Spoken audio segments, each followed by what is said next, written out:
My family always saw me as the quiet art historian, the dreamer. They thought their cutthroat business world was beyond me. They never knew my great-aunt had spent years secretly teaching me to be a forgery expert. They thought they were the sharks. They never saw the real predator. My name is Juliet Thorne, and last night, in a room filled with the wealthiest art collectors in the Southwest, I publicly destroyed my family's reputation. The air in our Santa Fe gallery was electric, thick with the scent of money and prestige. The auctioneer's voice was a hypnotic chant, calling out bids in the hundreds of thousands. Going once, going twice. All eyes were on the main event, a breathtaking modernist painting, the star of my brother Ethan's curated collection. In the front row, my parents, Marcus and Catherine Thorne, were beaming. This single painting was about to break a state record, cementing their legacy as untouchable titans of the art world. The auctioneer's gavel was raised, poised to fall on an 8-figure lie. That's when I stood up. My own auction paddle lay untouched on the velvet seat beside me. "Stop," I said. My voice wasn't a shout, but it sliced through the reverent silence of the room. 100 heads whipped around to face me. My brother's triumphant smile faltered. My father's eyes narrowed into slits. I started walking toward the stage. "I apologize for this interruption," I announced, my voice gaining strength with every step. "But as co-heir to the Thorne Gallery, I cannot allow this sale to proceed. The masterpiece my brother is attempting to sell you is a forgery. And I have the proof right here." This is one of those deeply satisfying family revenge stories where the battlefield is a silent gallery and the weapon is the truth. But this war didn't start with my accusation. It started with a dying wish and an impossible wager. Have you ever been the only person in a room who knew the truth, and you had that terrifying moment to decide, speak up or stay silent? If you've ever had to be that person, even when your voice was shaking, just type the city you're watching from in the comments. I want to see where all the brave voices are. To understand why I had to do this, we have to go back 3 months to the final promise my great-aunt Genevieve asked me to make. My great-aunt Genevieve was a legend in the Santa Fe art scene. She wasn't just a collector, she was a tastemaker with an almost mystical ability to spot genius in an unknown artist. Her Thorne Gallery was her life's work, a sanctuary built on the principle of art over commerce. In her final months, as her health faded, I spent every day with her. We rarely spoke of her illness. Instead, we talked about art, about integrity, and about her growing fear that my father, Marcus, and my brother Ethan saw her gallery not as a cultural treasure, but as a portfolio of assets to be leveraged.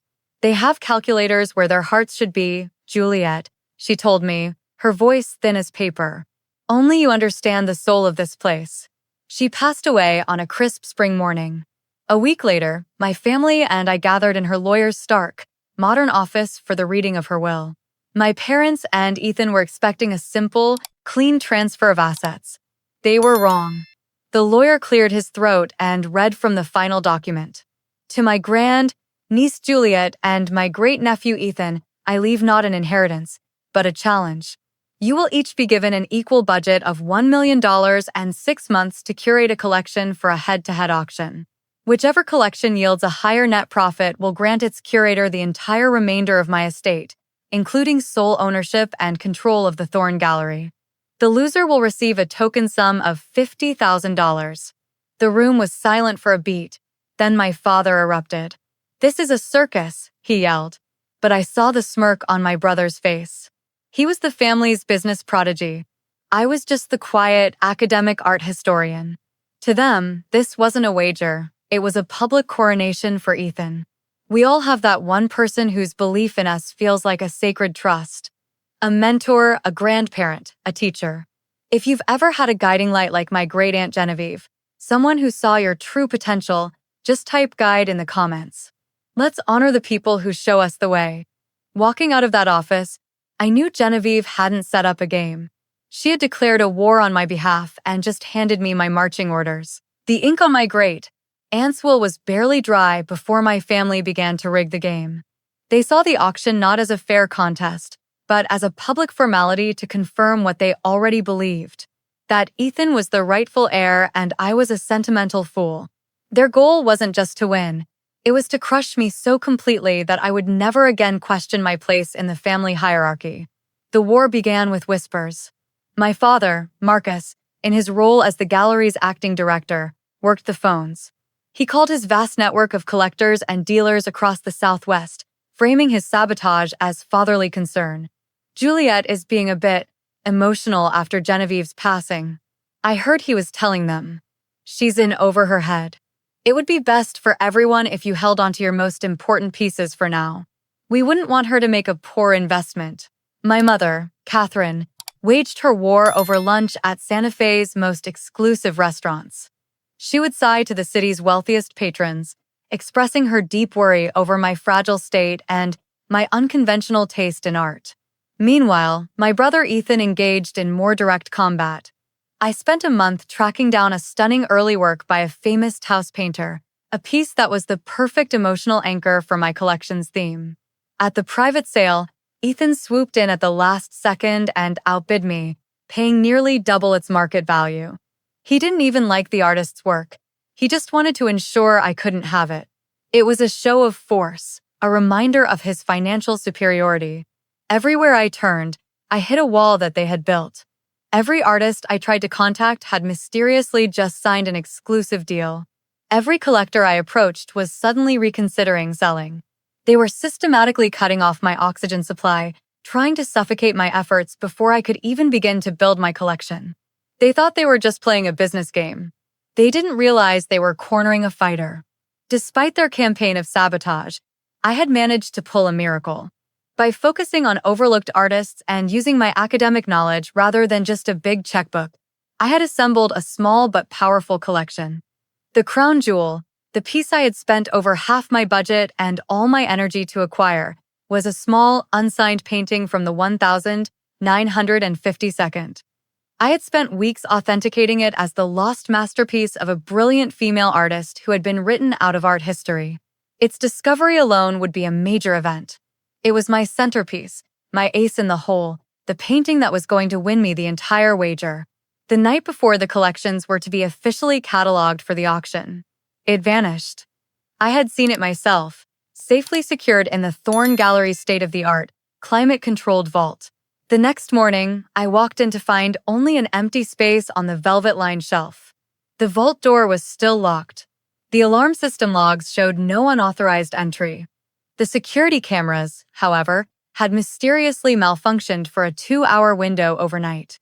It was an impossibly clean, professional theft. An inside job. The police were called, a report was filed, but it was a formality. There was no evidence, no witnesses, no leads. My father and brother arrived, feigning shock and sympathy. My father even put a comforting hand on my shoulder, an act of hypocrisy so profound it made my stomach turn. I was left with a gaping hole in my collection and less than 24 hours until the catalog deadline. I was ruined. My one shot, the beautiful work of art that embodied all my hopes, had been stolen.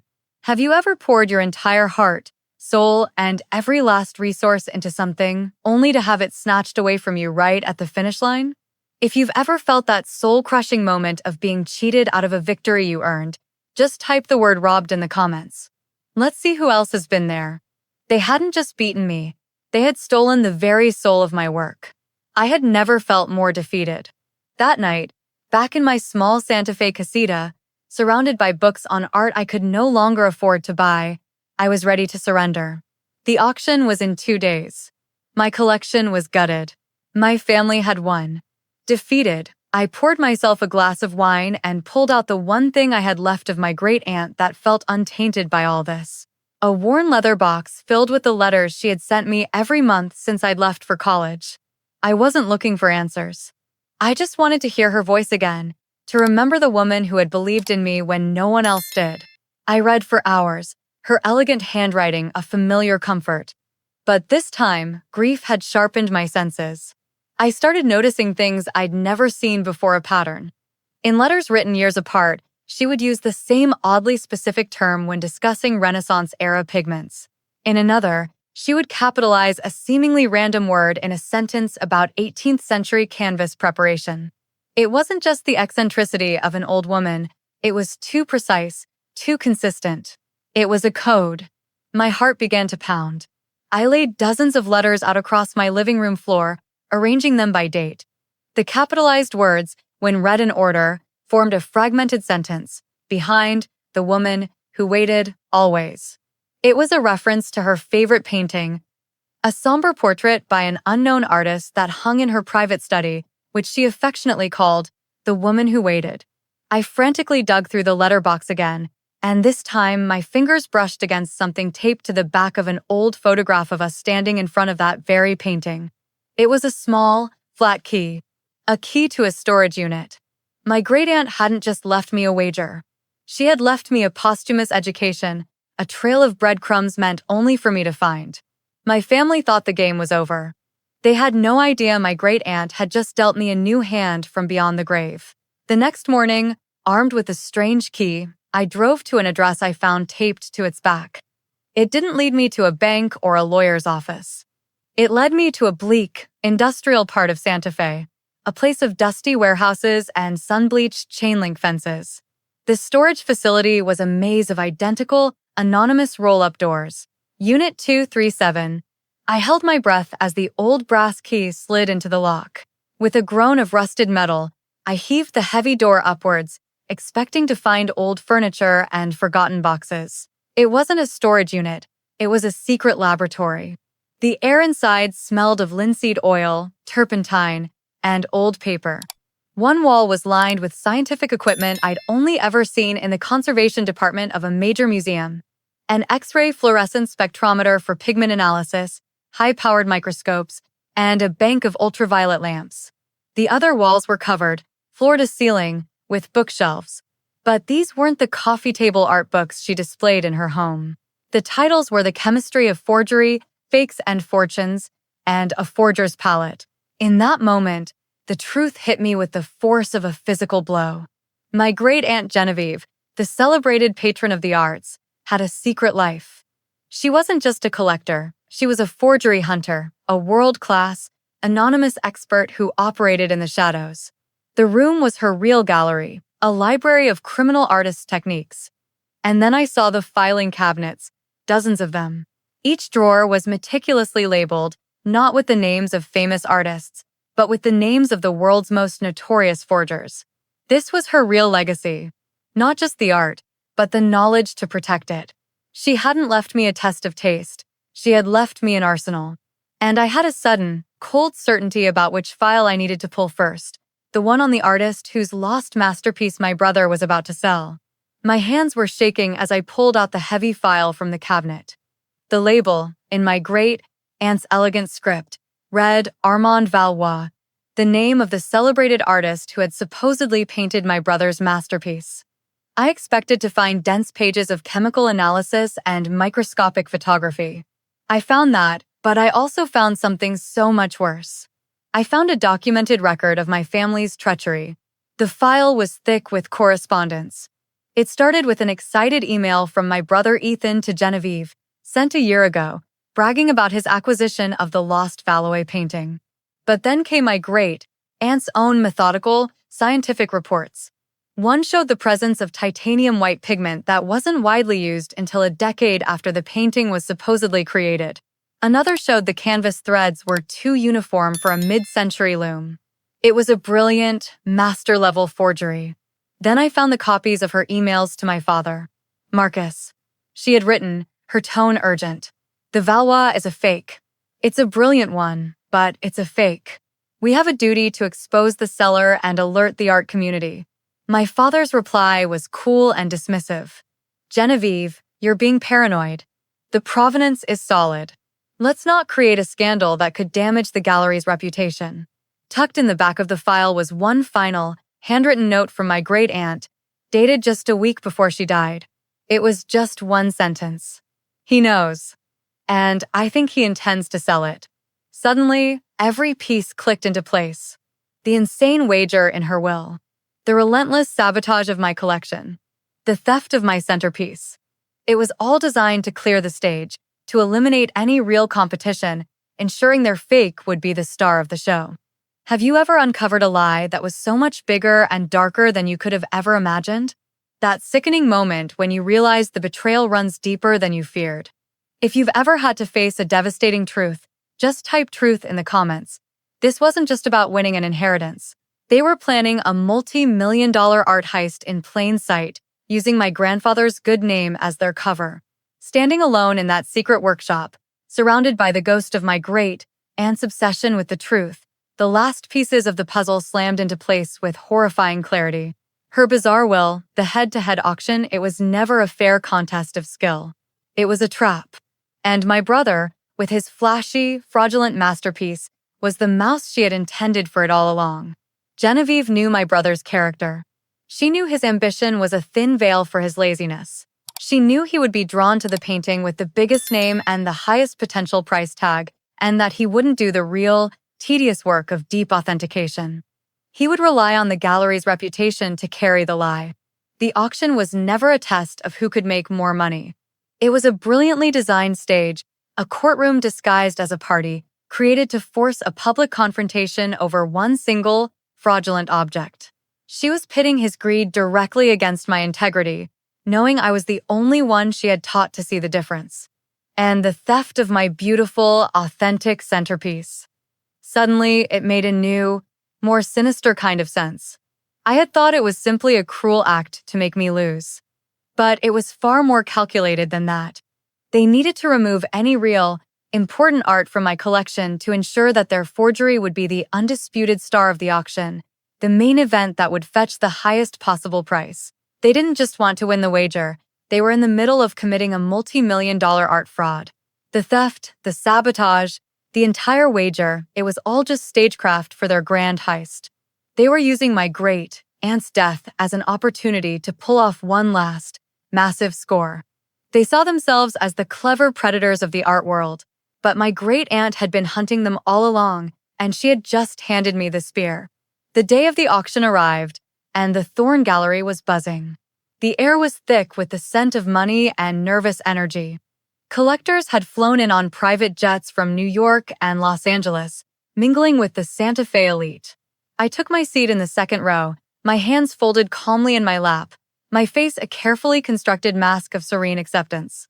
To my family, I was already invisible. They were too busy performing their roles in their pre-written victory play. My father, Marcus, was holding court near the entrance, laughing and shaking hands. My mother, Catherine, drifted through the crowd like a queen, accepting premature congratulations on Ethan's brilliant eye. And Ethan. Ethan was the star, standing beside his collection with a smug, self-satisfied smile as he pontificated to a fawning art critic. My collection, the authentic one, was auctioned first. Despite the hole left by the stolen painting, it performed respectably. The true connoisseurs in the room recognized the quality and the intelligence behind the curation, and I made a modest profit. Then, it was Ethan's turn. The energy in the room shifted. The bids climbed higher and higher, driven by the relentless hype surrounding his final piece, the fraudulent masterpiece. With every bang of the auctioneer's gavel, the triumphant smirk on my father's face grew wider. He caught my eye across the room and gave me a small, pitying shake of his head. He thought he was untouchable. Have you ever had to sit silently through a performance, biting your tongue, letting someone have their moment, all while knowing you held the one card that could bring their entire house down? If you know that feeling of holding the truth in reserve, just hit that like button. A quiet signal that the finale is about to begin. Finally, the auctioneer announced the last lot. And now, he boomed, the crown jewel of the evening, the lost masterpiece by Armand Valois. The beautiful, worthless painting was brought onto the stage under a perfect spotlight. The trap was set. The bidding for the fraudulent Valois was a frenzy. Paddles shot up across the room as wealthy collectors, swept up in the hype my family had manufactured, fought to own a piece of history. 1 million. 2 million. It climbed to a staggering $3.2 million, a new record for the artist. I saw my brother Ethan puff out his chest, the king of the art world. My father gave him a proud clap on the shoulder. The auctioneer, beaming, raised his polished wooden gavel. $3.2 million. Going once, going twice. Stop. The word, spoken calmly from the second row, was not a shout, but it landed with the force of a gunshot. The gavel froze in midair. Every head in the room whipped around to face me. I stood up and walked deliberately to the front of the room, the silence now so absolute it felt like a physical presence. "What is the meaning of this, Juliet?" My father hissed, his face turning a dark shade of red. I ignored him, addressing the stunned auctioneer and the room at large. "This is a beautiful painting," I said, my voice steady. "A masterful imitation. But it is not an Armand Valois." A collective gasp went through the crowd. As my great-aunt Genevieve's extensive research proves, the specific titanium white pigment used in the highlights wasn't commercially available until 1952, a full 10 years after Valois died. I pulled a small, clear folder from my clutch. Furthermore, the canvas weave shows a mechanical uniformity that was impossible to achieve on a mid-century loom. And the brushwork in the lower left quadrant is a signature tell of the notorious forger, Jean-Pierre Dubois, a fact my great-aunt documented thoroughly. I placed the folder, containing Genevieve's spectroscopic analysis and expert notes, on the edge of the stage. This isn't a masterpiece. It's a multi-million-dollar fraud. And the Thorne Gallery, under its current management, was knowingly trying to sell it to you. The immediate aftermath was chaos. The auction didn't just stop, it imploded. I saw a famous collector from New York who had bid $3 million furiously yelling at my father. The journalists in the room, sensing the biggest art scandal of the decade, were scrambling, their phones held high, recording the entire meltdown. My brother Ethan just stood there, frozen and ashen-faced, while my father sputtered denials about a family dispute and a troubled young woman. But the evidence I had presented wasn't emotional. It was scientific. It was irrefutable. By the next morning, the headlines were brutal. The New York Times Arts section ran a front-page story. The Thorne Deception. Santa Fe's first family of art implicated in multi-million-dollar forgery scandal. The art world, a kingdom built entirely on trust and reputation, excommunicated them overnight. Galleries that had partnered with them for decades issued statements severing all ties. Museums quietly began reviewing the provenance of every piece they had ever donated. In the space of 12 hours, the most respected name in the southwestern art market had become a synonym for fraud. And that's when the final, most brilliant piece of my great-aunt's posthumous chess game was revealed. Her will was explicit. The winner of the wager was whoever yielded the higher net profit. My small but honest collection had generated a legitimate profit. My brother's collection, now irrevocably tainted by the massive fraud at its core, was worthless. Its net profit was not just zero, it was a massive legal and financial liability. There was no need for a recount. By the very terms of the contest they were so sure they would win, they had spectacularly disqualified themselves. By default, I inherited everything. The gallery, the estate, her entire fortune, and the one thing they had just lost forever, a good name. 6 months after the auction that shook the Santa Fe art world, I reopened the Thorne Gallery. The name above the door was the same, but its soul had been reborn.